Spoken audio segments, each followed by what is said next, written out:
I wasn't supposed to come to the family reunion. I was just returning something that belonged to them.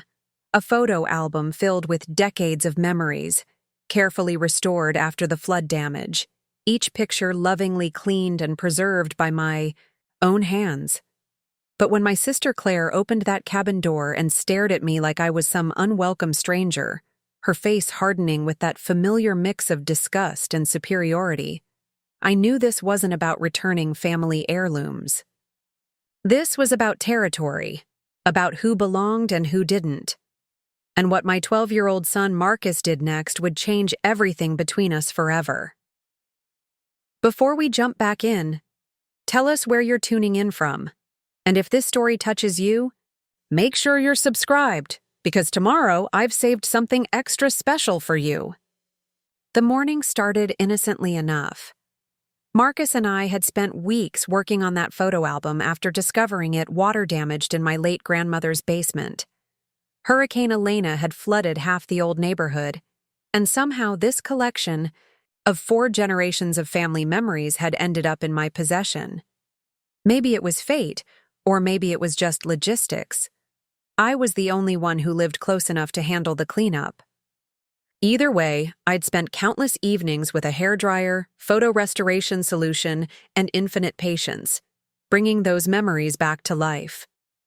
"Mom, look at this one," Marcus had said just that morning, pointing to a sepia-toned photograph of my great-grandmother standing beside a Model T Ford. "She looks just like you when you squint your eyes that way." He was right. The stubborn set of her jaw, the way she held her shoulders back despite whatever storm life was throwing at her, it was unmistakably family DNA. I'd decided to drive the 4 hours to Pine Lake Lodge that Saturday morning, not because I was invited to the reunion, I definitely wasn't, but because these photos belonged to everyone, not just me. The annual Morrison family gathering had been happening at this same rustic mountain resort for 23 years, and for the first time in my adult life, I wasn't welcome. The exclusion stung, but returning their memories felt like the right thing to do, the mature thing, the bigger person thing. Marcus sat beside me in the passenger seat, unusually quiet for a kid who normally talked nonstop during car rides. He'd insisted on coming along, claiming he wanted to see his cousins, but something in his demeanor suggested a different motivation. He kept checking his phone, typing messages I couldn't see, his jaw set in that same determined way I'd inherited from great-grandmother's photograph. "You sure you want to do this, Mom?" he asked as we pulled into the lodge parking lot. "We could just mail it." I studied his face. At 12, Marcus had already developed an uncanny ability to read people and situations. His father's analytical mind combined with my intuitive nature had created a kid who saw through nonsense with laser precision. But this was family business, adult complications he shouldn't have to navigate. "It's the right thing to do," I told him, gathering the wrapped album from the back seat. "Sometimes you do the right thing even when it's uncomfortable." He nodded slowly, shouldering his small backpack, the same worn Spider-Man bag he'd carried since 3rd grade. "Okay, but I'm not leaving you alone in there." The Pine Lake Lodge sat nestled among towering evergreens, its log cabin architecture and wraparound porches designed to evoke simpler times when families actually enjoyed each other's company. Carved wooden signs pointed toward the main hall, where I could already hear the familiar sounds of Morrison voices, loud, overlapping conversations punctuated by bursts of laughter that I wouldn't be part of this year. Cars filled the gravel parking lot, license plates from 6 different states representing the scattered branches of our family tree. I recognized my uncle's blue pickup, my cousin Jennifer's minivan with soccer ball stickers, even my aunt's pristine, white sedan that she drove like it was made of crystal. Everyone was here. Everyone except me, officially. My stomach twisted as we approached the main entrance. Through the wide windows, I could see the familiar scene. Long tables covered in red checkered cloths, platters of food appearing and disappearing. As people filled their plates, children racing between adult legs while teenagers clustered in corners with their phones. It looked exactly like every reunion I'd attended for the past 2 decades, Except this time, I was on the outside looking. Claire appeared in the doorway before we'd even reached the steps, almost like she'd been watching for unwelcome visitors. My older sister had always been beautiful in that effortless way that made other women feel inadequate.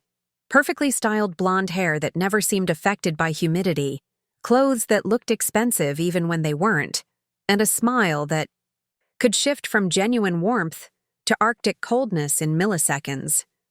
Today, it was definitely Arctic. "Rachel," she said, not moving aside to let us pass. Her voice carried that particular tone she'd perfected over the years, not quite hostile enough to call out, but cold enough to make the recipient feel small. "What are you doing here?" I held up the wrapped photo album, my hands steadier than I felt. "I restored these family photos after the flood. I thought everyone should have access to them." Claire's eyes flicked to the package, then to Marcus standing quietly beside me, then back to my face. Her expression didn't soften. "This really isn't a good time, Rachel. We're in the middle of the reunion activities. I know. I can just leave this with you and go." I extended the album toward her, hoping this could be simple, dignified, brief. She didn't reach for it. "Mom," Marcus spoke up, his voice carrying a strange note of confidence I hadn't heard before. "Should I tell them we're here, or do you want to do it?" Claire's eyebrows shot up. "Tell who what?" That's when Marcus pulled out his phone, not to check messages, but to make a call. Right there on the porch, with Claire blocking the doorway, and me standing frozen in confusion, my 12-year-old son dialed a number he apparently had memorized. Preparing and narrating this story took us a lot of time, so if you are enjoying it, subscribe to our channel. It means a lot to us. Now, back to the story. "Hey, it's Marcus. We're here at the front door. Yeah, the main entrance. Okay, see you. In a minute." He ended the call and looked up at Claire with the kind of calm determination that reminded me exactly of that great-grandmother photograph. My surprise guest should be here any second. Claire's face went through several expressions. Confusion, irritation, and then something that looked suspiciously like panic. "What surprise guest? Marcus, what did you do?" Before he could answer, a car door slammed in the parking lot. Then another. I turned to see two figures walking toward us, and my heart nearly stopped. The first was my grandmother's younger sister, Great Aunt Dorothy, who at 86 still moved with the purposeful stride of someone who didn't have time for nonsense. She'd driven from 3 states away, apparently, because she was wearing her traveling outfit, the navy blue pantsuit she reserved for important occasions, and the pearl earrings that had belonged to her mother. The second figure made my knees actually wobble. It was James Morrison, my grandfather's brother, the family patriarch everyone thought had died 15 years ago. He walked slowly but steadily, using a carved wooden cane, his silver hair combed neatly back and his eyes sharp as ever. At 91, Uncle James still carried himself like the Marine he'd been in Korea, shoulders straight despite his age. "Hello, Claire," Great Aunt Dorothy called out as they approached the porch. "I believe you've been having some family meetings without consulting the actual family elders." Claire's face had gone completely white. She gripped the doorframe, like she needed physical support.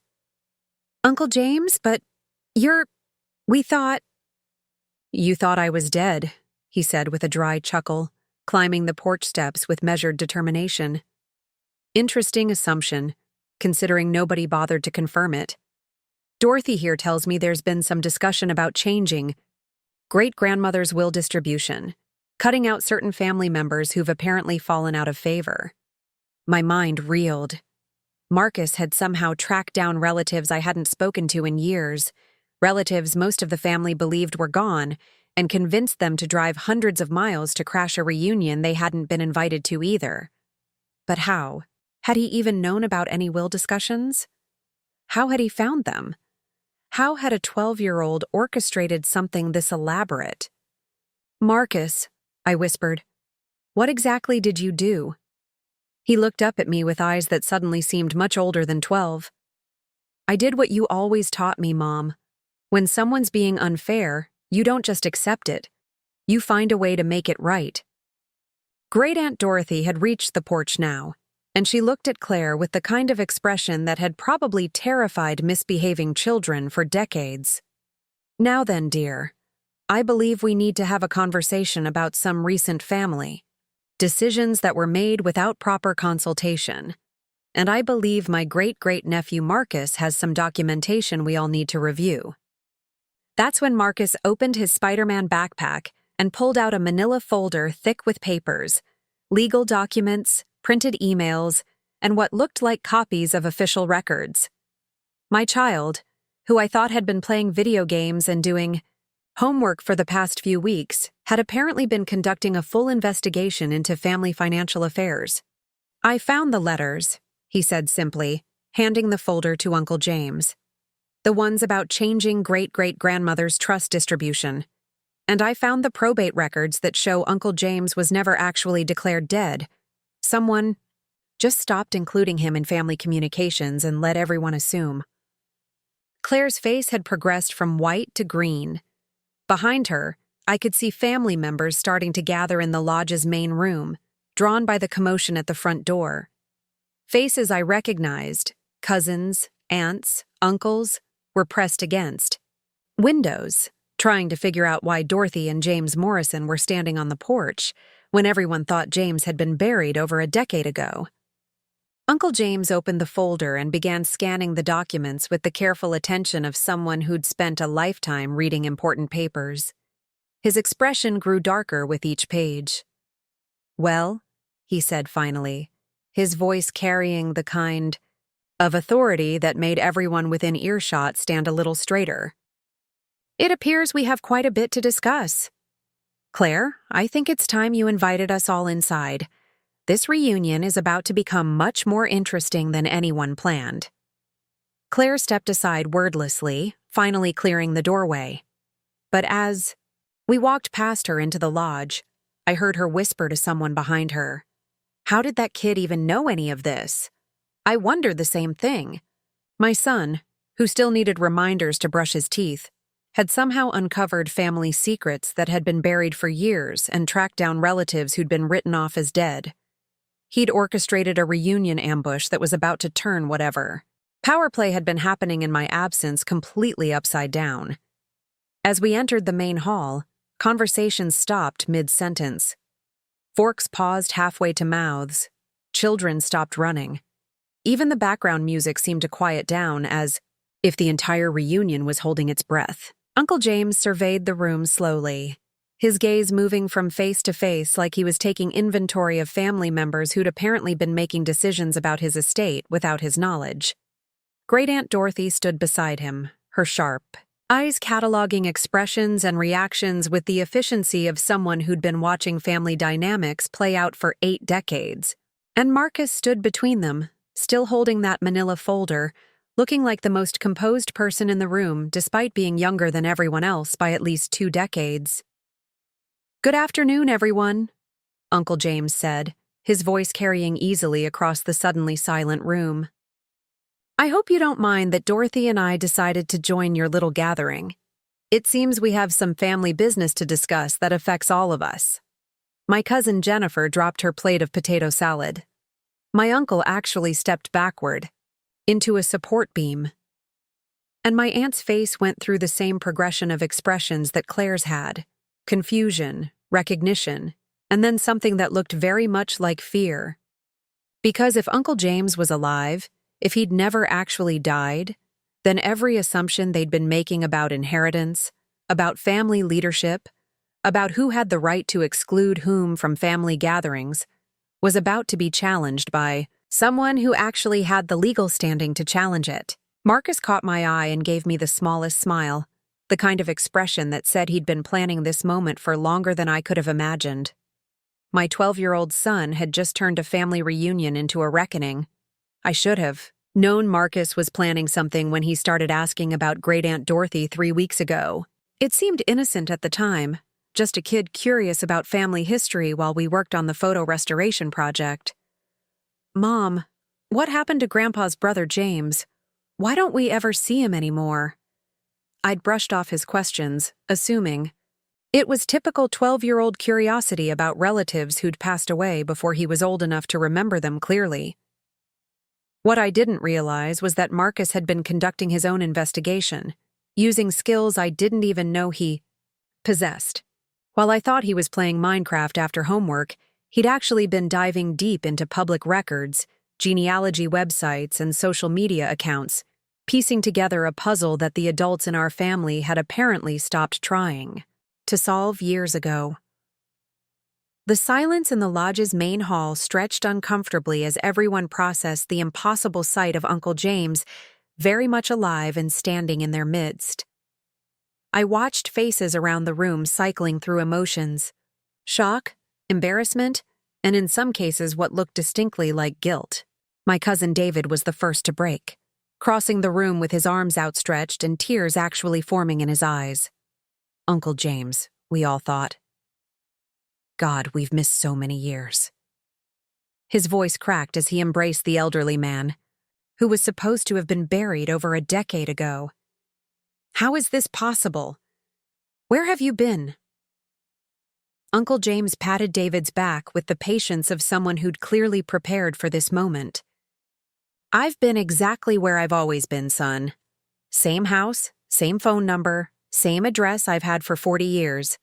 The question isn't where I've been, it's why nobody bothered to check. Great Aunt Dorothy stepped forward, her sharp eyes scanning the assembled family members with the efficiency of a general surveying troops. At 86, she'd lost none of the commanding presence that had made her a successful high school principal for 3 decades. The truth is, some members of this family found it convenient to assume James had passed away when he stopped attending gatherings 5 years ago due to his hip surgery recovery. Rather than checking on his well-being or maintaining contact, certain individuals decided it was easier to proceed as if he were gone. The weight of her words settled over the room like a heavy blanket. I could see comprehension dawning on faces around us, the realization that someone's absence had been interpreted as death rather than investigated as potential need for support. It was a level of family neglect that made my own exclusion from this reunion seem minor by comparison. Marcus stepped forward, still holding that manila folder with the confidence of someone 3 times his age. Uncle James never stopped trying to stay connected. I found letters he sent to the family reunion committee every year, asking about dates and locations. They were never answered. I found birthday cards he mailed that were returned because people had moved without giving him new addresses. I found phone messages he left that were never returned. My heart clenched as I watched my son methodically present evidence of systematic family abandonment. This wasn't just about excluding difficult relatives from social gatherings. This was about erasing elderly family members through indifference and assumption. Claire finally found her voice, though it came out smaller than her usual commanding tone. There was confusion after your surgery, Uncle James. Someone said you'd asked not to be contacted during recovery, and then when we didn't hear from you, you assumed I was dead rather than picking up a phone to check. He finished gently, and once that assumption took hold, it became easier to make family decisions without considering my input or my rights under the family trust established by our parents. That's when Marcus opened his folder and began distributing copies of documents to various family members. I watched my relatives' faces change as they scanned what appeared to be legal papers, financial records, and correspondence that painted a picture of systematic exclusion that went far beyond social gatherings. This is a copy of the original Morrison Family Trust document from 1967. Marcus announced, his voice carrying clearly across the silent room. Great-great-grandmother Morrison established it to ensure that family assets would be distributed fairly among all descendants, with specific provisions for maintaining family unity and supporting members who might face hardship. I stared at my son in amazement. Where had a 12-year-old learned to speak about legal documents with such precision? How had he accessed records that I didn't even know existed? Uncle James nodded approvingly. The trust was designed to prevent Exactly what's been happening. Family members being excluded or written off based on personal conflicts or convenience. Every descendant has specific rights that can't be revoked simply because they've fallen out of favor with current family leadership. My sister Claire had been reading her copy of the documents, and her face was growing paler by the minute. This says that any decisions about trust distributions require consensus from all living trustees, including me, Uncle James confirmed. And since I'm very much alive, any changes made to distribution plans over the past 5 years without my knowledge or consent are legally invalid. The implications hit the room like dominoes falling. I could see relatives exchanging glances, some looking relieved, others appearing increasingly uncomfortable. Whatever financial arrangements had been made in Uncle James's presumed absence were about to be scrutinized by someone who actually had the legal standing to challenge them. But Marcus wasn't finished. He pulled another set of documents from his folder, and I recognized my own name on several pages. The trust also has specific provisions about excluding family members from gatherings and communications, he continued, his young voice steady and determined. Great-great-grandmother Morrison was very clear that family unity was a requirement for maintaining trust benefits. Deliberately excluding descendants from family events or cutting off communication constitutes a violation of the trust's foundational principles. I felt my knees weaken as I realized what my son was saying. My exclusion from this reunion wasn't just personal family drama. It was potentially a legal violation of trust agreements that governed family financial relationships. Great-Aunt Dorothy stepped forward, her expression stern but not unkind. What Marcus has uncovered is that certain family members have been making decisions based on personal preferences rather than legal obligations. The Morrison Family Trust isn't just about money. It's about maintaining family connections and ensuring that no descendant is abandoned or erased simply because they're inconvenient. My cousin Jennifer, who'd been quietly reading her copy of the documents, suddenly spoke up. Wait, this says the trust has provisions for supporting family members going through divorces or other hardships. Rachel, didn't you go through a difficult divorce about 4 years ago? All eyes turned to me, and I felt heat rise in my cheeks. My divorce from Marcus's father had been painful and financially devastating, but I'd been too proud to ask family for help. I'd assumed they wouldn't offer anyway, given how they'd started distancing themselves once my marriage began falling apart. The trust specifically provides for temporary financial support during family crises, Marcus said, looking directly at me. Mom, you were entitled to help during the divorce, but nobody ever told you that. And they were legally obligated to maintain family connections and support, not gradually exclude you. Uncle James nodded gravely. The trust was established by people who understood that families go through difficult periods. Rather than abandoning members who face challenges, we're supposed to rally around them.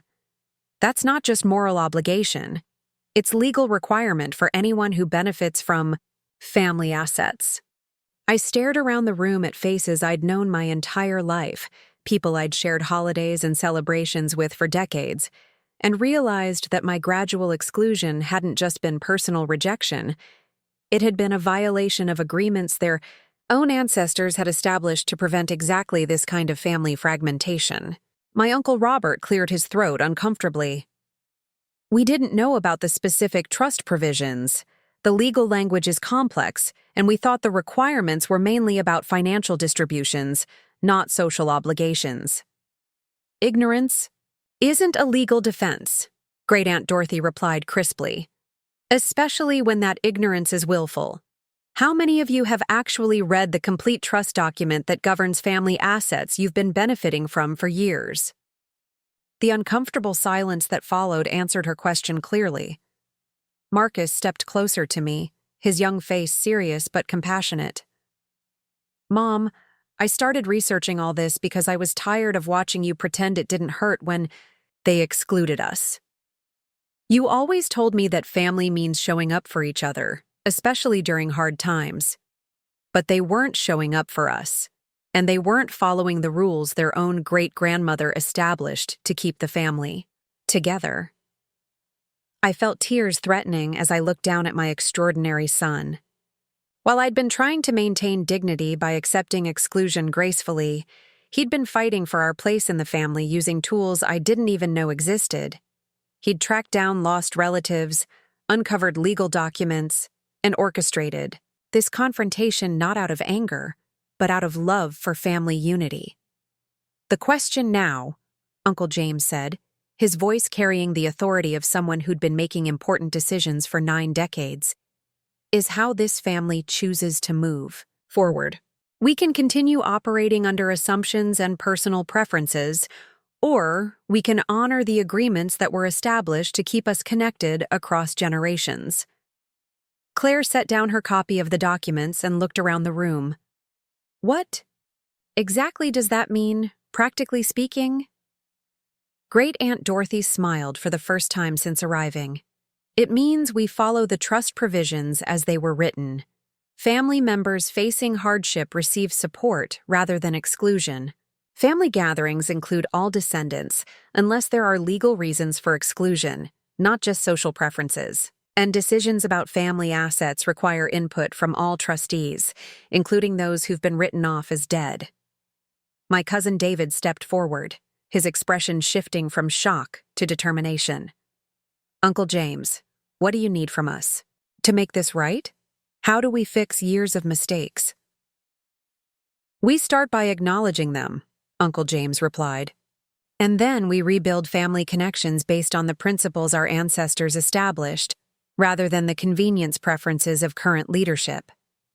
Marcus pulled one final document from his folder, and I could see it was handwritten rather than typed. "I also found letters," he said quietly. "Letters from great-great-grandmother Morrison to her children and grandchildren, explaining why she established the trust. She wrote about families she'd seen destroyed by money conflicts and exclusion, and how she wanted the Morrison family to be different." He began reading from one of the letters, his young voice giving weight to words written decades before his birth. "A family that abandons its members during their darkest hours has forgotten what family means. Wealth means nothing if it can't be used to lift up those who've fallen. Gatherings mean nothing if they exclude those who most need to belong." The silence that followed was different from the shocked quiet that had greeted Uncle James's arrival. This was contemplative silence, the kind that comes when people are forced to confront the gap between their actions and their stated values. I looked around the room at relatives who'd been part of my life for 4 decades, and for the first time in years, I didn't feel like an outsider. Not because they'd suddenly welcomed me back, but because my 12-year-old son had proven that belonging isn't something that can be taken away by others. It's something that exists, whether or not it's acknowledged. The afternoon was about to become very interesting indeed. The transformation in the room was immediate and profound. What had started as a family reunion filled with casual conversations and shared memories had suddenly become something much more significant. A reckoning with years of choices that had slowly fractured the very foundation of what the Morrison family was supposed to represent. Uncle James moved slowly toward the main seating area, his cane tapping rhythmically against the wooden floor. Family members instinctively created space for him, arranging chairs in a circle that reminded me of the family meetings we used to have when I was a child, back when important decisions were made collectively rather than by a select few behind closed doors.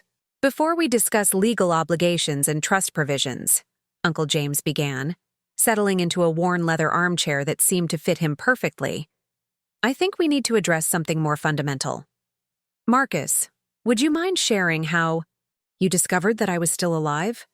I'm curious about the detective work that brought us all together today." Marcus glanced at me, seeking permission to continue his story.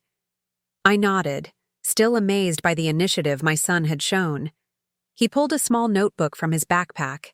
Apparently, his investigation had involved more than just digital research. "It started when Mom and I were working on the photo restoration project," Marcus began, his voice gaining confidence as he spoke. "I kept seeing Uncle James in pictures from different decades, and I noticed something that the adults seemed to have missed. In all the older photos, he was always the one taking care of other family members. When someone was sick, he was there. When someone needed help moving, he was there. When kids needed rides to school events, he was there." He flipped through his notebook, showing pages of handwritten observations that demonstrated a level of analytical thinking I hadn't realized my son possessed. So I started wondering, if Uncle James was someone who always showed up for family, why would he just disappear without saying goodbye? It didn't match his pattern of behavior. That's when I decided to do some investigating. Great Aunt Dorothy smiled approvingly. "Smart thinking, young man. You approached it like a puzzle to be solved rather than accepting assumptions." Marcus continued. "I started with basic internet searches, looking for obituaries or death records. When I couldn't find any, I expanded my search to property records, voter registrations, and social media accounts. It took me 3 weeks, but I finally found Uncle James's address and phone number in public records. They'd never changed." The room fell silent as family members absorbed the implications of what Marcus was saying. A 12-year-old had accomplished, in 3 weeks, what the entire extended family had failed to do in 5 years: simply verify whether a family member was alive or dead. "When I first called him," Marcus continued, "Uncle James was surprised to hear from anyone in the family. He thought maybe something terrible had happened to bring someone looking for him after so many years of silence. But once I explained what I was researching and why, he invited me to visit." I stared at my son in amazement. "You visited Uncle James? When? How?" Marcus looked slightly sheepish for the first time since this confrontation began. "Last Saturday, when you thought I was at Jordan's house playing video games. Jordan's mom actually drove me to Uncle James's house. She was curious about the family mystery too, and she thought it was important to help me solve it." "Uncle," James chuckled softly. "That boy showed up at my door with a notebook full of questions and a maturity that reminded me of his great-great-grandmother. We spent 4 hours going through family documents, photographs, and stories. By the time he left, we'd developed a plan to address some of the family issues that had been troubling both of us." My cousin Jennifer leaned forward, her expression shifting from defensive to genuinely curious. "What kind of issues?" "I mean, obviously we made mistakes in assuming you'd passed away, but what other problems were you and Marcus discussing?" Great Aunt Dorothy stood up, moving to a large window that overlooked the lake. Her voice carried across the room with the authority of someone who'd spent decades managing difficult conversations. "The issues go far beyond communication failures," she said. "What Marcus discovered, and what James and I have been discussing for weeks now, is a pattern of family exclusion that violates both the legal requirements of the trust and the moral principles it was designed to protect." She turned back to face the assembled family members, her expression serious, but not unkind. The Morrison Family Trust wasn't just about money. It was about ensuring that family members support each other through life's inevitable challenges. Your great-great-grandmother had watched too many families destroyed by financial conflicts, exclusion politics, and the kind of gradual abandonment that James and Rachel have experienced. Marcus opened his notebook again, reading from what appeared to be carefully documented conversations. "Uncle James told me about the letters he sent requesting family reunion information that were never answered. The birthday cards returned, as undeliverable because no one had given him new addresses when they moved. The phone messages left with family members that were never returned. But it wasn't just communication. It was systemic exclusion from family decisions that affected him directly." Uncle James nodded, his expression reflecting years of accumulated hurt that he'd apparently been carrying alone. 5 years ago, after my hip surgery, I stopped attending family gatherings because travel became difficult. Instead of anyone offering assistance or alternative ways to participate, I simply stopped receiving invitations. When I reached out to ask about reunion dates, my calls weren't returned. When I sent letters, they went unanswered. Eventually, I realized that my absence had been interpreted as disinterest rather than disability. The silence that followed was heavy with recognition.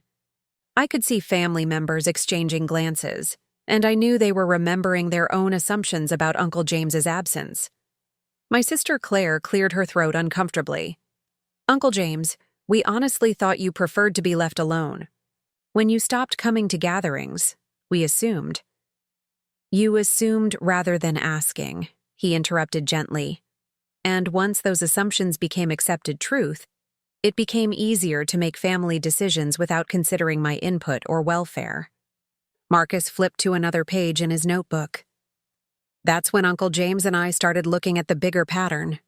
Mom's gradual exclusion from family events, the way invitations stopped coming after her divorce, the way family group chats got recreated without including her, the way financial support that should have been offered during her hardship period was never mentioned." I felt my face flush as I realized that my personal struggles had become part of Marcus's research project.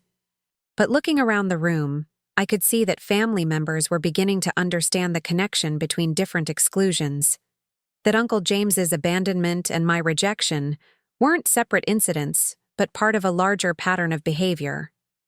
Great Aunt Dorothy returned to her seat, her expression thoughtful.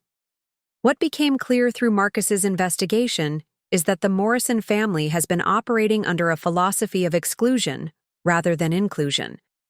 When family members become inconvenient through age, disability, divorce, or other challenges, they're gradually pushed to the margins rather than supported through difficulties. My cousin David stood up, pacing toward the window before turning back to address the group. "Okay, I can see that we've made mistakes. Serious mistakes. But what exactly are we supposed to do now? How do we fix years of poor communication and wrong assumptions?" Uncle James leaned forward in his chair, his voice carrying the weight of 9 decades of life experience. "We start by acknowledging that exclusion is a choice, not an inevitable result of circumstances. When someone stops attending family events, the family's responsibility is to investigate why and offer support, not to assume disinterest and move on without them. When someone goes through a divorce or other hardship, the family's role is to provide assistance, not to withdraw support when it's most needed." Marcus stood up, moving to stand beside Uncle James with a confidence that seemed remarkable for someone his age. "I think the real question is whether this family wants to continue operating the way it has been, or whether you want to honor the principles that great-great-grandmother Morrison established when she created the trust," Marcus said. He opened his folder again, pulling out copies of handwritten letters that looked decades old. "These are letters that great-great-grandmother Morrison wrote to her children, explaining why she was establishing the family trust. Uncle James had kept copies that she'd sent to him personally. I'd like to read one section that I think addresses our current situation directly." Marcus unfolded one of the letters carefully, his young voice giving gravity to words written long before any of us were born. "My dearest children, I am establishing this trust not simply to distribute wealth, but to ensure that the Morrison family remains connected across generations. I have seen too many families destroyed by the gradual abandonment of members who become inconvenient or challenging. I have watched elderly relatives die alone because their families assumed someone else was providing care. I have seen divorced women struggle in poverty while their birth families withdrew support to avoid taking sides. I have witnessed children excluded from family gatherings because their parents had fallen out of favor with family leadership." Marcus paused, looking around the room to ensure everyone was listening. She continued, "The Morrison Family Trust is designed to prevent these tragedies. Family members who face hardship should receive increased support, not decreased inclusion. Elderly members who require assistance should be sought out and cared for, not written off as burdens. Family gatherings should expand to accommodate changing circumstances, not contract to exclude the inconvenient. Any family member who benefits from this trust accepts the obligation to actively maintain connections with all other family members, regardless of personal preferences or social convenience. The impact of those words in the current context was unmistakable. Every person in the room was being confronted with the gap between their recent behavior and the explicit expectations of the family member who had provided the financial foundation they'd all been benefiting from. Claire set down her copy of the trust documents and looked directly at me for the first time since I'd arrived. "Rachel, I owe you an apology. Multiple apologies, actually. We handled your divorce situation completely wrong, and we've been handling Uncle James's absence wrong for years. I don't know how to fix the time that's been lost, but I want to understand how we move forward differently." Uncle James smiled, the first genuinely warm expression I'd seen from him since arriving. "Moving forward differently starts with changing our default assumptions," he said. "Instead of assuming that absent family members prefer to be left alone, we assume they need support and reach out consistently. Instead of assuming that family members going through difficulties want privacy, we assume they need connection and offer specific assistance." Great Aunt Dorothy nodded approvingly. "It also means restructuring family decision-making to ensure that all family members have input on issues that affect them, rather than allowing a small group to make choices for everyone else." Marcus pulled out one final document from his folder, a sheet of paper covered with his own handwriting. "I made a list of specific changes that would bring the family back into alignment with the trust requirements," he said. "Uncle James and Great Aunt Dorothy helped me think through practical steps that would make a real difference." He began reading from his list, his voice steady and determined. "First, establish regular check-ins with all family members, especially elderly relatives and anyone going through life transitions. Second, restructure family reunion planning to ensure that all family members receive invitations and that accessibility needs are addressed for those with mobility or health challenges. Third, create a family support fund using trust resources to assist members facing financial hardship, divorce, medical expenses, or other crises." The room was completely silent as Marcus continued reading. "Fourth, establish family communication. Protocols that ensure important information reaches all family members, not just those currently in favor with family leadership. Fifth, create alternative participation methods for family events so that members who can't attend physically can still be included in celebrations and decision-making." I stared at my son with pride and amazement. While I'd been focused on maintaining dignity in the face of exclusion, he'd been developing comprehensive solutions to prevent future family fragmentation. Uncle James reached over and patted Marcus's shoulder. "This young man has accomplished something remarkable," he said, addressing the entire room. "He's shown us that family unity isn't just a nice ideal, it's an achievable goal that requires intentional effort and systematic commitment to inclusion." The afternoon sun was beginning to slant through the lodge windows, casting long shadows across the assembled family members. What had started as a casual reunion was transforming into something much more significant, a recommitment to principles that had been forgotten in the complexity of adult relationships and personal conflicts.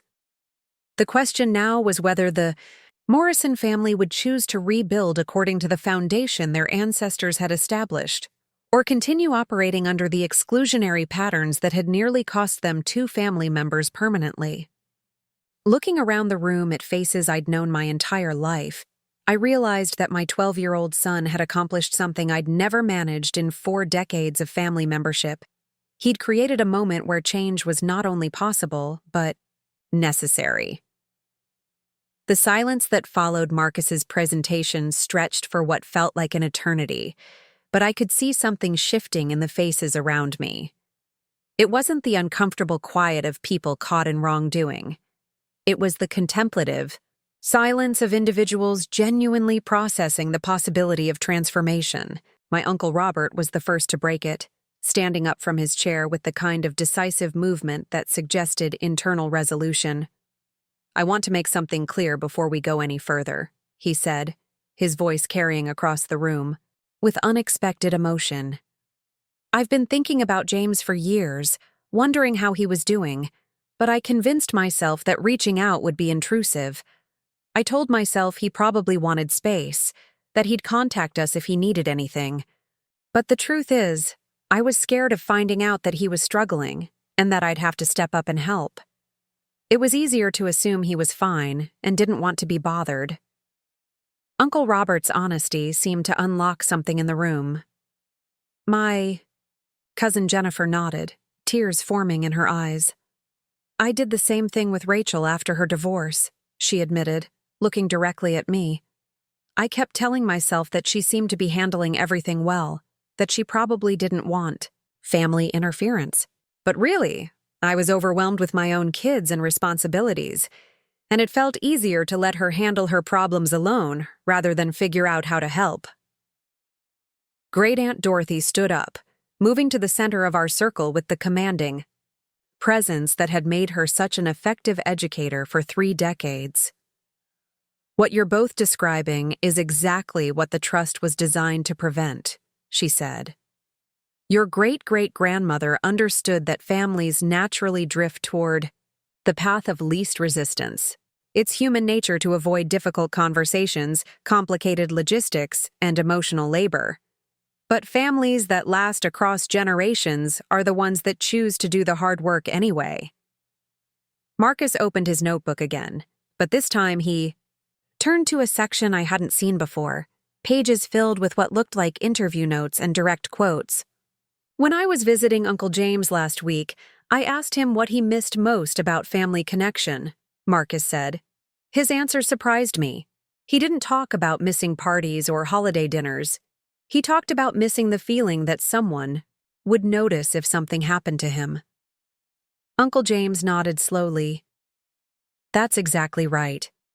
When you're connected to family, you know that if you don't answer your phone for a few days, someone will check on you. You know that if you're facing a problem, you have people to call for advice or assistance. When that connection is lost, you realize how alone you actually are in the world." The emotional weight of his words settled over the room like a heavy blanket. I could see family members imagining what it would feel like to face illness, financial crisis, or simple daily challenges without the safety net of people who cared enough to check on your well-being. My sister Claire had been unusually quiet throughout this entire confrontation, but now she stood up with the kind of determined expression I remembered from our childhood when she'd made a decision about something important. "I need to say something. That's going to be difficult to hear," she began, her voice steadier than I'd expected. "The reason Rachel wasn't invited to this reunion wasn't just about family drama or personal conflicts. It was because we were planning to discuss redistributing some of the trust assets, and we knew that if Rachel was here, she'd ask questions that would complicate our plans." The admission hit the room like a physical blow. Several family members gasped audibly, and I felt my stomach drop as I realized the depth of calculation behind my exclusion. Claire continued, her voice gaining strength as she spoke. "We weren't just being thoughtless or neglectful. We were being deliberately deceptive because we wanted to make financial decisions without input from family members who might disagree with our choices." Uncle James's expression darkened, and for the first time since arriving, he looked genuinely angry rather than just disappointed. "What specific redistributions were you planning?" he asked, his voice carrying the kind of authority that suggested he already knew the answer would be troubling. Claire exchanged glances with several other family members before answering. "We were going to establish a new educational fund for the grandchildren, using portions of the trust that were originally designated for general family support. We thought it would be better to invest in the next generation's future rather than maintaining funds that might be used for less productive purposes." The careful language she used didn't hide the implication, and I felt heat rise in my cheeks as I realized what less productive purposes meant. They'd been planning to reallocate money that might have been used to help me during my divorce struggles, redirecting it toward college funds that would primarily benefit families who were already financially stable. Marcus looked up from his notebook with an expression that seemed far too mature for a 12-year-old. So Mom wasn't excluded from the reunion because of personality conflicts or communication problems. She was excluded because you were planning to take away financial support she was legally entitled to, and you didn't want her to have a voice in that decision. The blunt accuracy of his assessment created another wave of uncomfortable silence. Great Aunt Dorothy moved closer to Uncle James, her expression shifting from disappointed to genuinely angry. This is exactly the kind of financial manipulation that the trust was designed to prevent, she said, her voice carrying the sharp edge that had probably terrified misbehaving students for decades. You cannot exclude family members from decision-making, processes that affect their legal rights and financial interests. That's not just morally wrong, it's potentially criminal. Uncle James reached into his jacket pocket and pulled out a small digital recorder, setting it on the coffee table in the center of our circle. I hope you don't mind that I've been recording this conversation, he said calmly. Given what's been revealed about deliberate exclusion and planned financial manipulation, I think it's important to have a clear record of today's admissions. The effect was immediate and dramatic. Several family members looked genuinely panicked, while others appeared relieved that the deception was finally being documented and addressed directly. My cousin David stood up, his face flushed with what looked like a combination of embarrassment and determination. Uncle James, I want to be completely transparent about my role in all of this, he said. I was the one who suggested that we proceed with trust modifications without including Rachel or attempting to contact you. I convinced myself that we were acting in the family's best interests, but I can see now that we were really acting in our own best interests. He turned to look directly at me, his expression genuinely remorseful. Rachel, I owe you more than an apology. I owe you restitution for the support you should have received during your divorce, and I owe you inclusion in every family decision that's been made without your input over the past several years. Marcus flipped to another section of his notebook, and I could see that it contained what looked like financial calculations and legal research. I spent some time researching what Mom should have received under the original trust provisions, he said. During divorce proceedings, the trust is supposed to provide temporary financial assistance, legal support, and housing help if needed.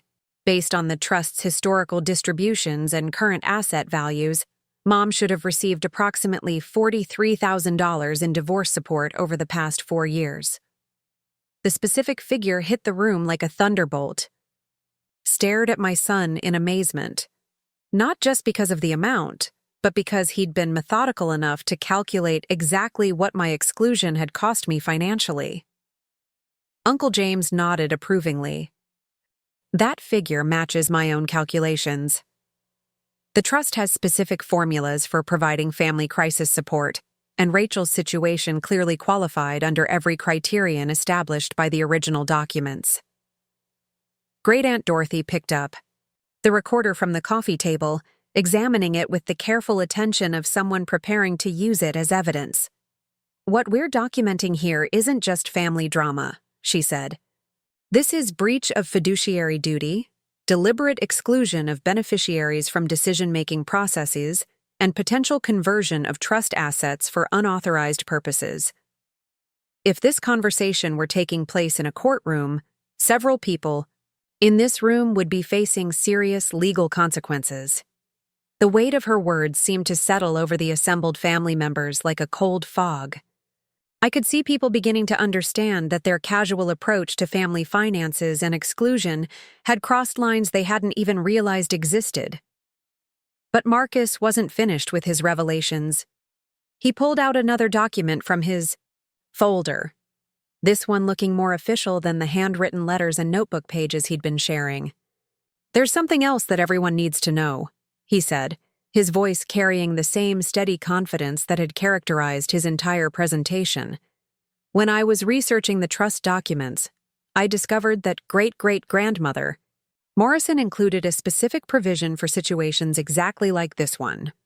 He unfolded the document carefully, scanning it until he found the section he wanted to read. Section 12 of the original trust agreement states, "In the event that trust beneficiaries are systematically excluded from family decision-making, processes, or if trust assets are redistributed without proper consensus from all qualified family members, any affected beneficiary may petition for complete trust restructuring, including replacement of current trustees and redistribution of assets according to original intentions rather than modified agreements." Uncle James smiled for the first time since the financial manipulation had been revealed. "I helped your great-great-grandmother write that provision. She was very concerned about preventing exactly the kind of exclusion and financial manipulation that's been happening in this family." The implications were staggering. Not only had the family been violating trust requirements through exclusion and deception, but those violations had potentially triggered provisions that could result in complete restructuring of family financial relationships. Great Aunt Dorothy stood up, moving to the large window that overlooked the lake. The afternoon sun was beginning to set, casting long shadows across the water and filling the lodge with golden light that seemed incongruous with the serious nature of our conversation. "So here's where we stand," she said, her voice carrying clearly across the room. "This family has a choice to make. You can continue operating under the exclusionary, deceptive practices that have characterized recent years, in which case Rachel and James have legal grounds to petition for complete trust restructuring. Or you can choose to honor the original principles and requirements, make restitution for past violations, and rebuild family relationships based on inclusion rather than exclusion." My sister Claire looked around the room, seeming to take inventory of family members' expressions and reactions. "What would rebuilding actually look like?" she asked. "I mean, specifically, what would we need to do to make things right and prevent future problems?" Marcus stood up, moving to stand beside Great Aunt Dorothy at the window. Together, they looked like representatives of different generations united by common principles rather than divided by age differences. "Rebuilding starts with acknowledging that exclusion isn't accidental," Marcus said. "When family members are left out of communications, events, or decisions, it's because someone made choices that resulted in their exclusion. Taking responsibility means admitting those choices and committing to different choices going forward." Uncle James reached for his cane, using it to help himself stand with the dignity of someone who'd spent 9 decades learning how to handle difficult situations. "Practically speaking, rebuilding means establishing systems that prevent exclusion from happening again," he said. "Regular family meetings that include all adult family members. Financial decisions that require input from everyone affected by those decisions. Communication methods that ensure important information reaches all family members, not just those currently in favor with family leadership." Great Aunt Dorothy turned away from the window, her expression serious but hopeful.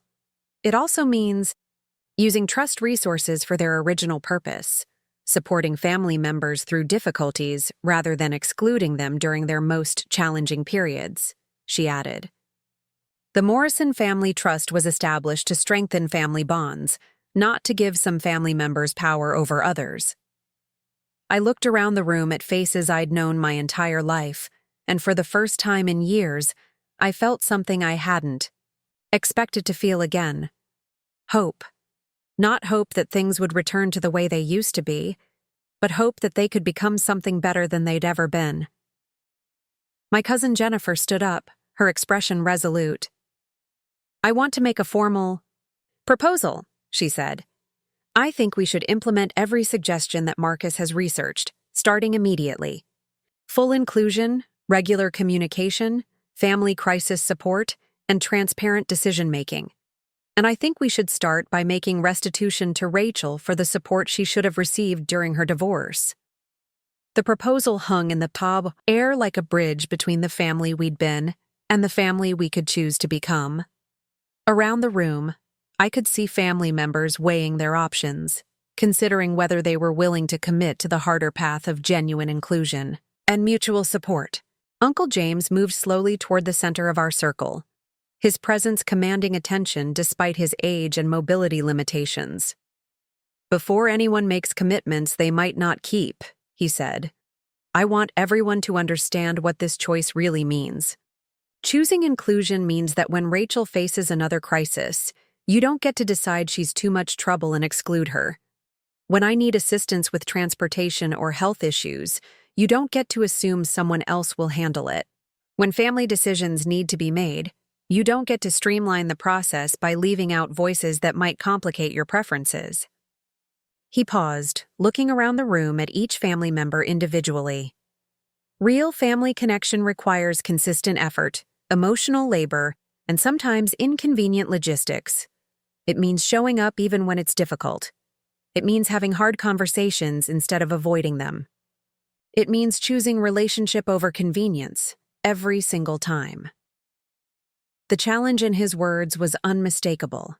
This wasn't just about apologizing for past mistakes or making token gestures toward inclusion. This was about fundamentally changing how the Morrison family operated, requiring sustained commitment to principles that would be tested every time someone became inconvenient or challenging. As the evening light continued to fade outside the lodge windows, I realized that my 12-year-old son had accomplished something extraordinary. He hadn't just exposed family dysfunction or legal violations. He'd created a moment of genuine choice, an opportunity for our family to transform itself according to principles that could sustain relationships across generations.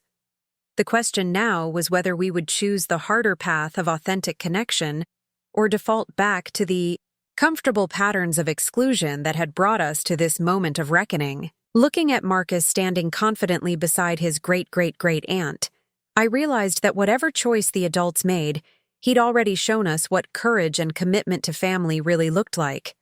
The Morrison family reunion was about to become either the beginning of something beautiful or the documented end of relationships that had been fracturing for years. The challenge Uncle James had laid before us hung in the air like morning mist over the lake. Visible, substantial, but requiring deliberate action to navigate through. I watched as family members processed what genuine inclusion would actually cost them, and I could see the internal calculations happening behind their eyes. Some looked determined, others appeared overwhelmed, and a few seemed to be weighing whether maintaining family relationships was worth the sustained effort being described. My cousin David was the first to respond, and his words surprised everyone in the room. "I want to share something that might help us understand why this matters so much," he said, pulling out his phone and scrolling through what appeared to be photographs. "Last month, my 8-year-old daughter Emma asked me why we never see Cousin Rachel and Marcus anymore. I told her that sometimes adults drift apart because of busy schedules and different priorities." He found the photo he was looking for and held up his phone so everyone could see it. A picture from a family reunion 3 years ago, showing Marcus and Emma building an elaborate sandcastle together while other children played in the background. Emma looked at me with that brutally honest way kids have and said, "Dad, that sounds like an excuse. If Marcus was my cousin and I liked playing with him, I'd figure out how to keep seeing him." She was 8 years old, and she understood something about family relationships that I'd apparently forgotten. David set his phone down and looked directly at me. "Rachel, my daughter has asked about Marcus at least once a month for 3 years. She's been maintaining a connection in her heart that I allowed to be broken through my own laziness and avoidance. That's not just failing you. That's failing my own child by teaching her that family relationships are disposable when they become inconvenient." Marcus looked up from his notebook with genuine surprise. "Emma still thinks about me?" I thought. She'd probably forgotten once we stopped seeing each other at family events. "She hasn't forgotten," David replied firmly.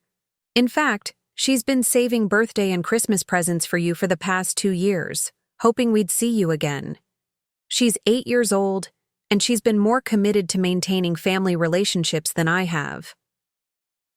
The impact of David's story rippled through the room in ways that legal documents and trust provisions hadn't managed to achieve.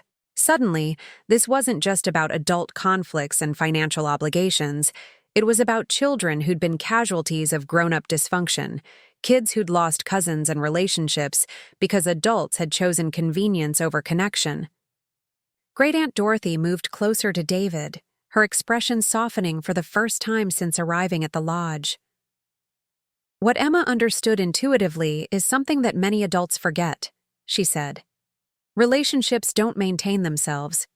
They require intentional effort, consistent communication, and the willingness to prioritize connection over comfort. Children naturally understand this because they haven't yet learned to rationalize away their desire for genuine relationship." Marcus opened his notebook to a section I hadn't seen before, pages that appeared to contain names and contact information rather than legal research. "While I was investigating the family trust situation, I also started reaching out to younger family members," he said. "Cousins, second cousins, kids who'd been connected to each other before adult conflicts started fracturing relationships. I wanted to understand how family exclusion had affected people my age." He began reading from his notes, his voice carrying the weight of discoveries that had clearly affected him deeply. Emma wasn't the only one who'd been maintaining connections in her heart. "My cousin Tyler, who's 15 now, told me he'd been following my social media accounts for years because he missed hanging out with me at family events. My second cousin Ashley, who's in college, said she'd written multiple texts to invite me to her graduation, but never sent them because she wasn't sure if I'd be welcome at family events." The pattern Marcus was describing painted a picture of an entire generation of young family members who'd been affected by adult decisions to exclude and disconnect. These weren't just abstract relationship casualties. These were real children and teenagers who'd been maintaining emotional connections, despite physical separation. Uncle James leaned forward in his chair, his expression reflecting both sadness and hope. "What Marcus is describing is exactly what your great-great-grandmother feared would happen," he said. "She'd watched families splinter across generations because adult conflicts prevented children from maintaining natural relationships with extended family. The trust wasn't just about preventing financial manipulation. It was about ensuring that family bonds could survive adult disagreements and personal conflicts."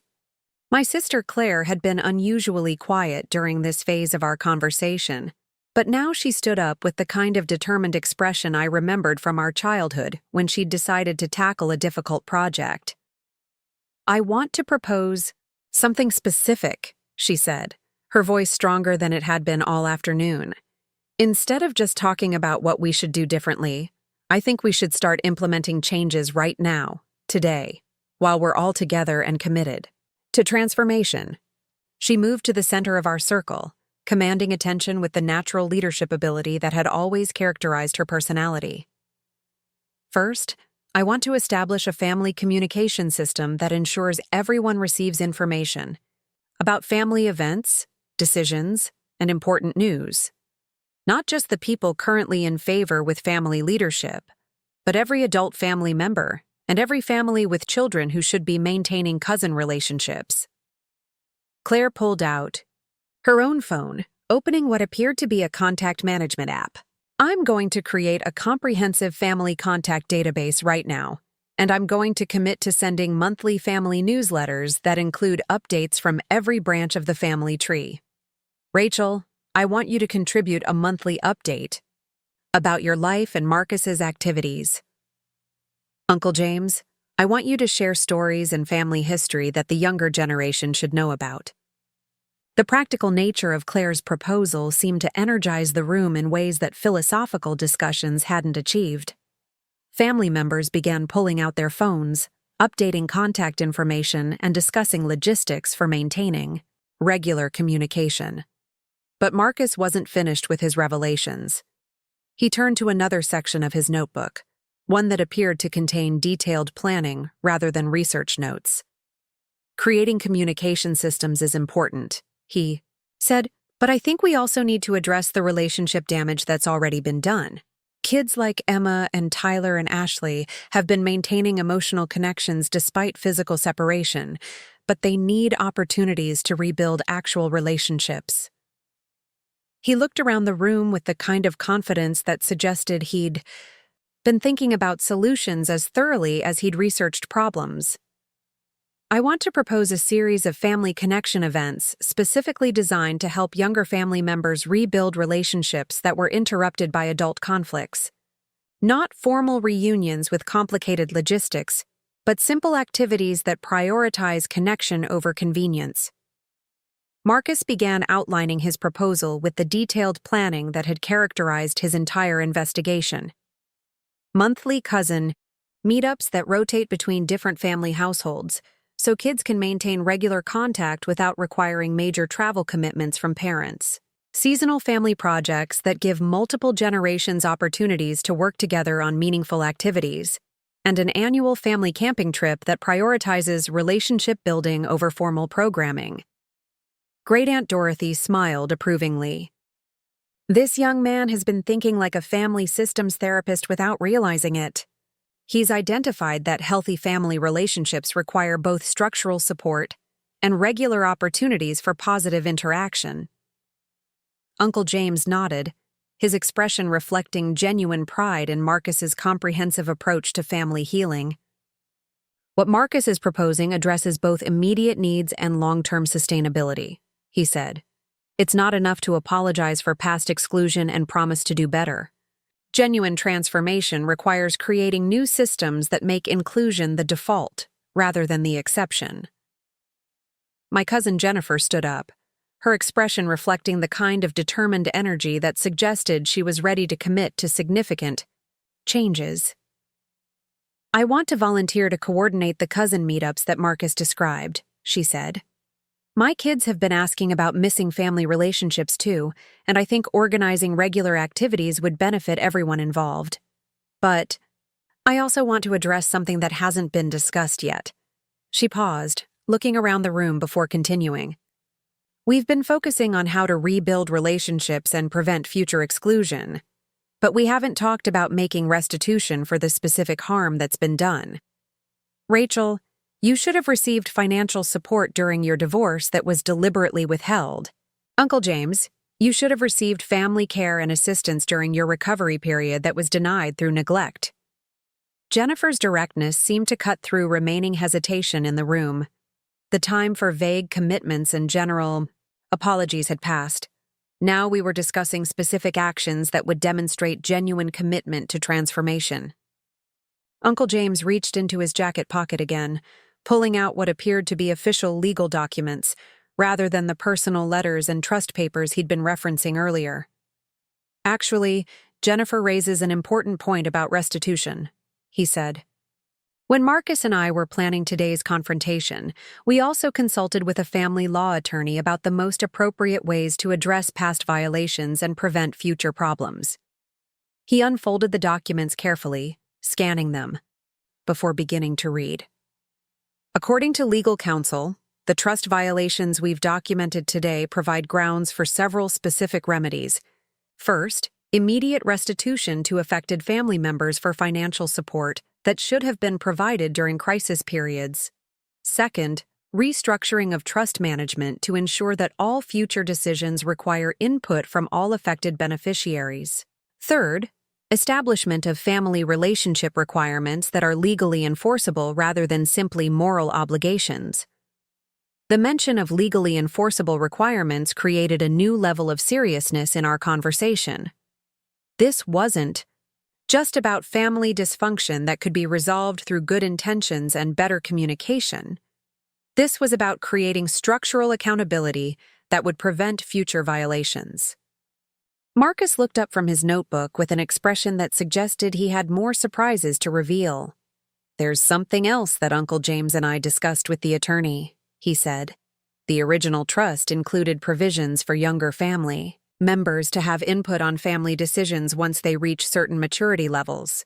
I'm 12 now, which means I'm eligible to participate in family planning and decision-making processes. The implications of what Marcus was saying began to dawn on family members around the room. Not only had he orchestrated today's confrontation and researched comprehensive solutions for family healing, but he'd also established his own legal standing to participate in ongoing family governance. Great Aunt Dorothy laughed with genuine delight. Your great-great-grandmother would be absolutely proud of you, Marcus. She included those provisions specifically to ensure that younger generation voices could prevent the kind of exclusion and manipulation that had affected other families she'd observed. Claire looked at Marcus with an expression that combined respect, amazement, and perhaps a touch of intimidation. So what you're saying is that going forward, major family decisions will require input not just from adult family members, but from younger generation representatives who can advocate for maintaining cousin relationships and family connections? Marcus nodded confidently. Exactly. And I take that responsibility seriously. I don't want other kids to go through what Emma and Tyler and Ashley experienced, losing family relationships because adults made choices that prioritized their own convenience over children's emotional needs. The transformation in the room was remarkable. What had started as a confrontation about exclusion and deception had evolved into comprehensive planning for family healing that addressed both structural problems and relationship rebuilding. More importantly, it had become a conversation led partly by a 12-year-old who demonstrated more wisdom about family relationships than many of the adults present. Uncle James stood up slowly, using his cane for support, but moving with the dignity of someone who'd spent 9 decades learning how to handle important moments. Before we finalize any commitments, he said, I want everyone to understand what we're really choosing here. This isn't just about being nicer to each other or including people in family events. This is about fundamentally changing how the Morrison family operates, with legal accountability for maintaining relationships and financial responsibility for supporting family members through difficult periods. He paused, looking around the room at each family member. If we move forward with these changes, Rachel will have legal standing to challenge any future attempts to exclude her from family decisions. Marcus will have voting rights on issues that affect cousin relationships and younger generation welfare. I will have oversight authority on trust distributions and family support decisions. And all of us will have binding obligations to maintain regular communication and provide assistance during family crises. The weight of genuine accountability seemed to settle over the assembled family members. This wasn't about making symbolic gestures or offering token apologies. This was about creating a family structure that would be legally and financially accountable for treating all members with dignity and inclusion. As the evening light continued to fade outside the lodge windows, I realized that my son had accomplished something that would affect the Morrison family for generations to come. He hadn't just exposed dysfunction or demanded apologies. He'd created a pathway toward authentic family relationships that would be sustainable across time and resistant to the kind of gradual erosion that had nearly destroyed our connections. The question now was whether every family member was ready to commit to the level of intentional relationship building that genuine family connection requires. Looking around the room at faces I'd known my entire life, I felt cautiously optimistic that we were about to choose the harder but more rewarding path of authentic inclusion. The Morrison family reunion was becoming the foundation for something entirely new. A family structure built on legal accountability, emotional honesty, and the kind of sustained commitment to relationship that could weather any future storms. The moment of decision had arrived, and I could feel the weight of generations hanging in the balance. Around the room, family members were exchanging glances, having silent conversations with spouses, and processing what commitment to genuine family transformation would actually require from each of them personally. The easy part, acknowledging past mistakes and expressing good intentions, was over. Now came the harder work of making binding commitments that would fundamentally alter how we related to each other. My cousin Robert cleared his throat, standing up with the kind of deliberate movement that suggested he'd reached an internal decision point. I want to be the first to make a formal commitment, he said, his voice carrying across the room with unexpected emotion. For the past 5 years, I've been telling myself that I was too busy with my own family responsibilities to maintain extended family relationships. But the truth is, I was prioritizing convenience over connection, and that stops today. He pulled out his phone, opening his calendar app with the kind of purposeful efficiency that suggested he was making immediate changes rather than abstract promises. I'm blocking out 2 hours every month for family relationship maintenance, he continued. Phone calls to check on family members, coordination of family activities, and following up on family needs. And I'm committing to responding to family communication within 48 hours, no matter how busy my work schedule gets. Robert's specificity seemed to give other family members permission to move beyond general intentions toward concrete commitments. My Aunt Sarah stood up next, her expression reflecting the kind of determined resolve that had helped her successfully raise 4 children while managing a demanding career. I want to commit to something that addresses the financial restitution issue, she said, looking directly at me. Rachel, I know that $43,000 represents more than just money. It represents family support that should have been available during your most difficult period. I want to contribute $10,000 immediately toward that restitution, and I want to commit to ongoing monthly contributions to a family crisis support fund. The offer was so unexpected and generous that I felt tears forming in my eyes. This wasn't just about making token gestures or offering symbolic apologies. This was about family members making substantial personal sacrifices to demonstrate genuine commitment to transformation. Marcus looked up from his notebook with an expression that suggested he had more organizational plans to share. Aunt Sarah's offer raises an interesting point about how to structure ongoing family support, he said. When I was researching the trust provisions, I discovered that great-great-grandmother Morrison included specific formulas for family members to contribute to crisis support based on their financial capacity rather than requiring equal contributions from everyone. He turned to a section of his notebook that contained what appeared to be detailed financial calculations. The original trust established a sliding scale where family members contribute different amounts based on their current income and financial obligations. Families with higher incomes contribute more to the family support fund, while families facing financial challenges contribute less or receive support rather than providing it. Uncle James nodded approvingly. Your great-great-grandmother understood that family financial support couldn't be sustainable if it required equal contributions from people in very different economic circumstances. The sliding scale approach ensures that everyone participates, according to their ability while maintaining dignity for family members who need assistance. Great-Aunt Dorothy moved to the large windows overlooking the lake, where the last light of evening was reflecting off the water in shades of gold and pink that seemed almost impossibly beautiful given the serious nature of our conversation.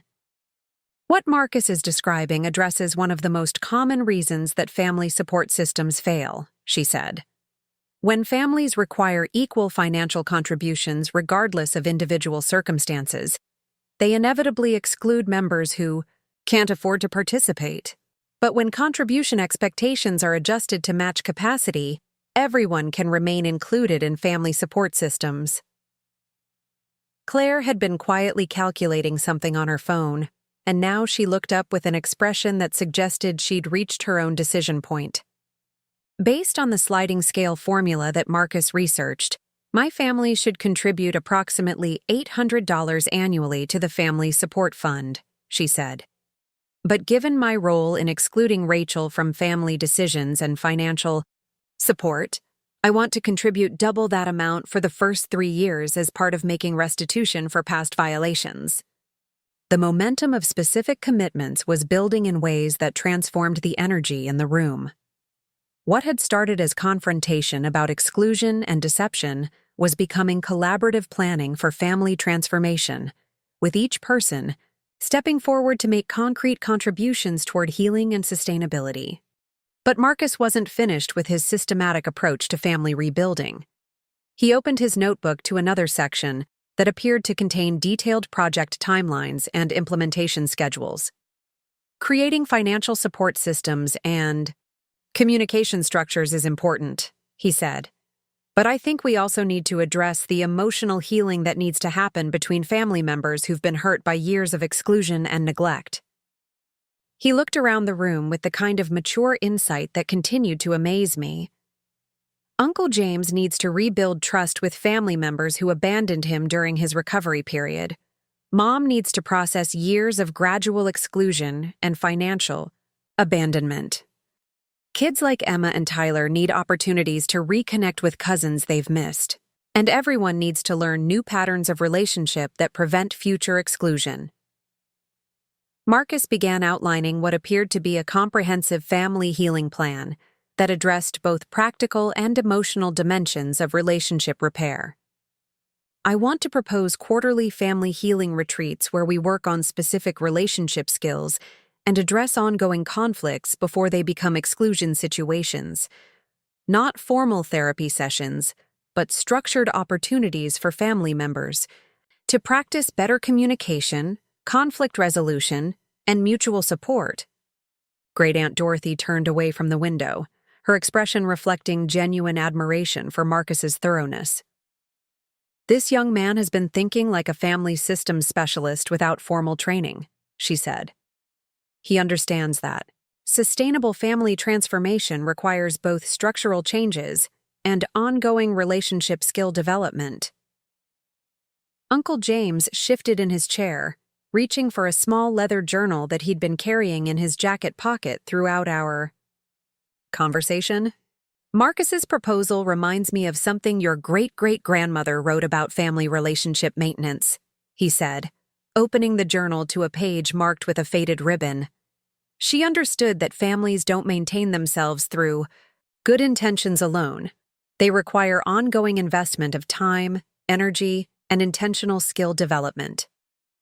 He began reading from what appeared to be a personal letter written decades ago. "My dearest family, I am writing this letter to be opened during times when family relationships are strained and connection feels difficult. Remember that love alone is not sufficient to maintain family bonds across generations. Love must be accompanied by commitment, skill, and the willingness to do hard work even when relationships become challenging." Uncle James paused, looking around the room before continuing. She wrote, "Family members must learn to communicate directly rather than avoiding difficult conversations.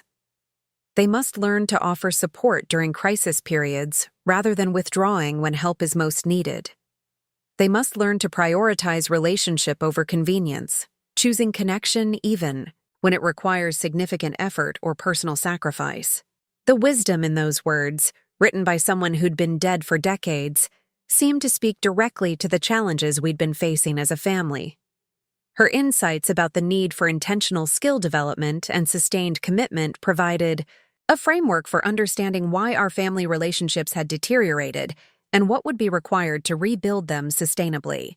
My cousin Jennifer stood up, her expression reflecting the kind of determined energy that suggested she was ready to commit to significant personal changes. "I want to volunteer to coordinate the quarterly family healing retreats that Marcus proposed," she said. "But I also want to address something that's been troubling me throughout this entire conversation. We've been focusing on structural changes and financial restitution, but we haven't talked about the emotional impact of years of exclusion and abandonment." She turned to look directly at me, her voice carrying genuine emotion. "Rachel, I can't imagine how painful it must have been to watch family relationships gradually disappear while you were going through divorce and financial crisis. I can't imagine how it felt to realize that your own family was deliberately excluding you from decisions that affected your legal and financial interests." Jennifer's acknowledgement of the emotional dimensions of exclusion opened something in the room that legal discussions and financial planning hadn't been able to address.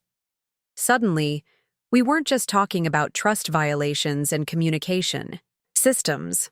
We were talking about the human cost of family abandonment. I felt tears forming as I considered how to respond to Jennifer's recognition of pain I'd been carrying for years. "The hardest part wasn't the financial struggle or even the social exclusion," I said, my voice steadier than I'd expected. "The Hardest part was trying to explain to Marcus why his cousins stopped being part of his life, why family gatherings were happening without us, why relatives who used to call regularly just disappeared from our world.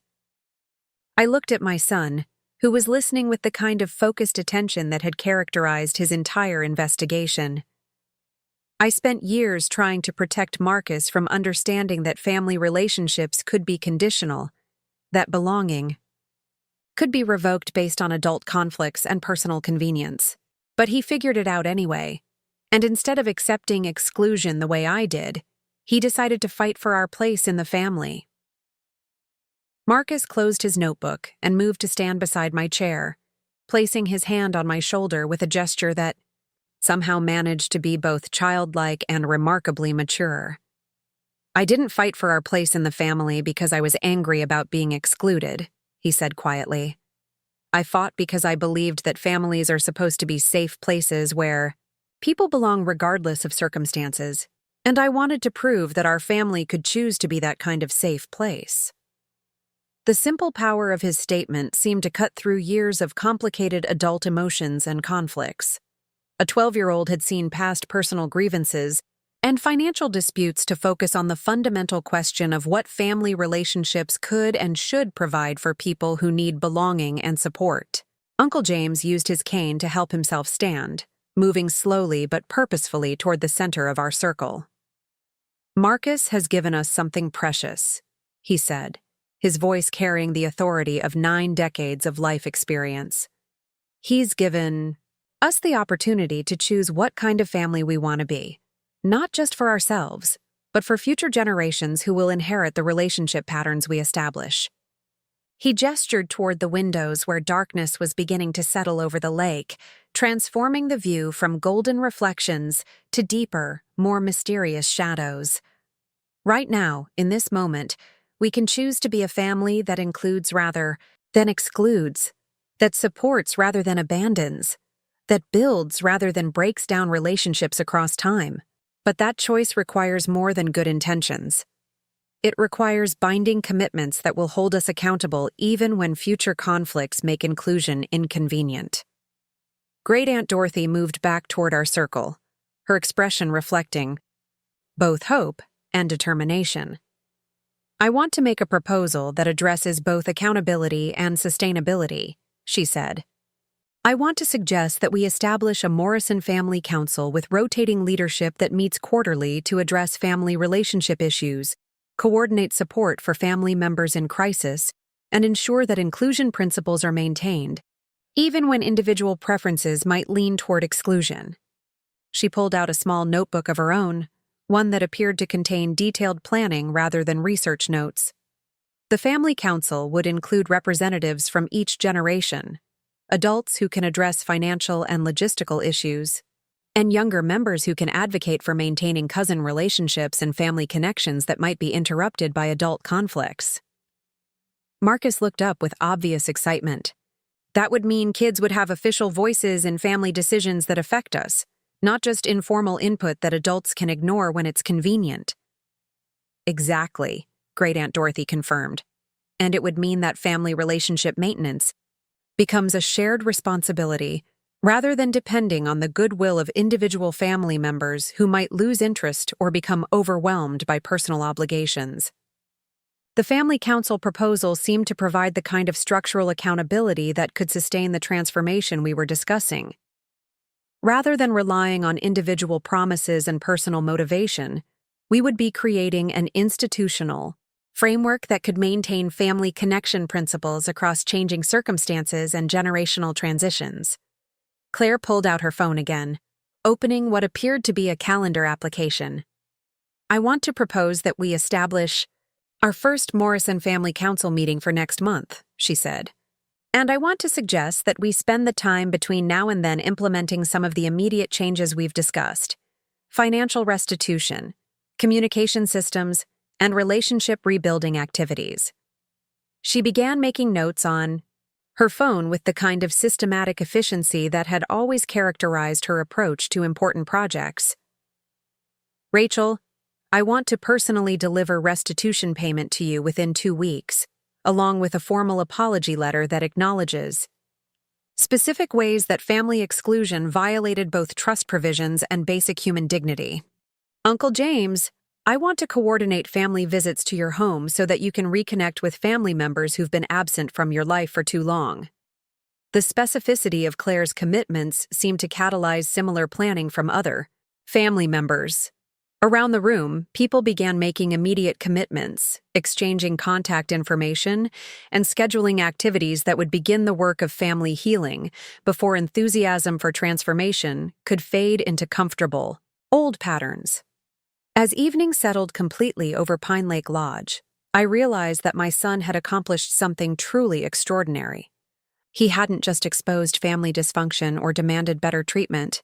He'd created the foundation for family relationships that could sustain connection across generations, weather future conflicts, and provide genuine security for family members who need belonging and support. The Morrison family reunion had become the beginning of something entirely new.